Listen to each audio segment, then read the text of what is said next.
What's up, Ragin Nation? How's it going? This is Alex, and you're watching a Ragin Ronin review. I got a review for you. Last night I saw Jack Reacher Never Go Back. And Jack Reacher Never Go Back is the sequel to the 2012 film Jack Reacher.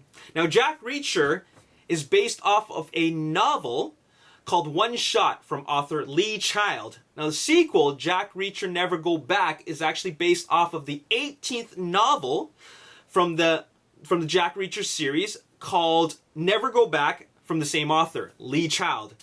Now, if you've already seen Jack Reacher back in 2012, you know that this film is starring Tom Cruise as the title character. And I gotta say that Tom Cruise plays this character very, very well. As a matter of fact, I feel that the Jack Reacher film series is tailored for Tom Cruise. Kind of like all his other movies. Mission Impossible, Top Gun, Last Samurai, Jerry Maguire.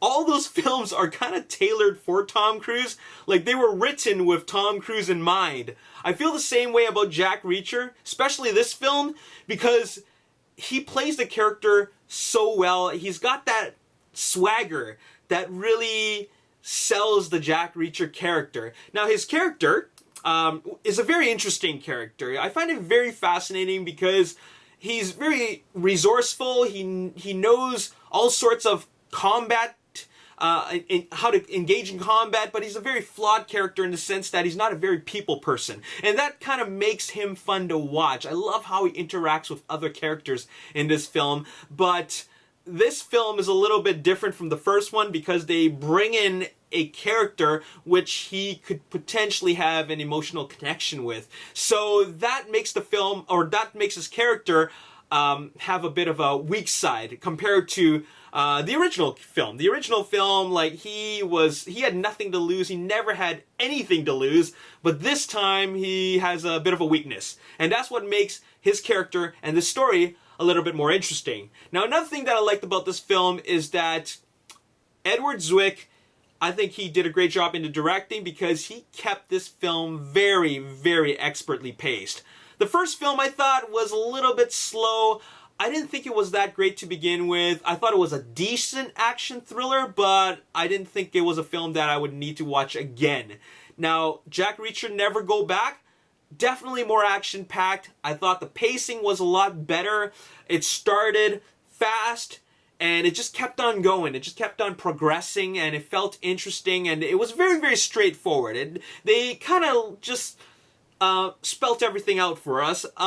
But you know, there's the series is the theme of this series rather is conspiracies within the military, the U.S. government, corruption, and all kinds of stuff like that. So we learn a lot of stuff as the story progresses. But it's really quite simple. It's nothing really, really groundbreaking in terms of story, but it's just good enough for you to be interested. And they added in Cobie Smulders in this film, and it really, really makes the movie even more fun to watch because the Cobie Smulders character is kind of like a female version of Jack Reacher, and they really feed off each other. There's great chemistry in there. As a matter of fact, I almost feel that Cobie Smulders' character even upstages Jack Reacher in every scene that she's in because she's such a badass, and I love it when she's able to exercise her badassness, both physically and in conversation. So she plays her part really, really well. She definitely suits the role very well. Like, it was just very, very believable, and I loved every scene that she was in. She just does a great job with that, and there's a lot of action in it. Way more action compared to the first one, and of course I like that because it keeps the movie flowing very, very well. So it was the perfect blend of I guess detective work and action, and they really make this film a lot more exciting. So I like this film. I'm gonna say that I would give it a 7 out of 10. It's not a film that is like great. It's not a film that is a must-see film, but it's definitely a film that you will enjoy if you are a fan of Tom Cruise, if you like action films. And it's not a film that is overly complicated. Like, it doesn't need a lot of big set pieces, like big explosions, big budgets or anything like that. It doesn't need all that. It really comes down to the characters, the interactions, and what they're able to bring to the table. And what they brought to the table was something very, very fun to watch. So I really enjoyed it, and I'm gonna recommend this film. If you love action, you love Tom Cruise, go check this film out. I'm gonna give it a 7 out of 10, and I would say that if they make another adaptation from the Jack Reacher series, I'm looking forward to it. So this is another home run for Tom Cruise. This is a franchise that I would like to see continue going, kind of like the Jason Bourne series.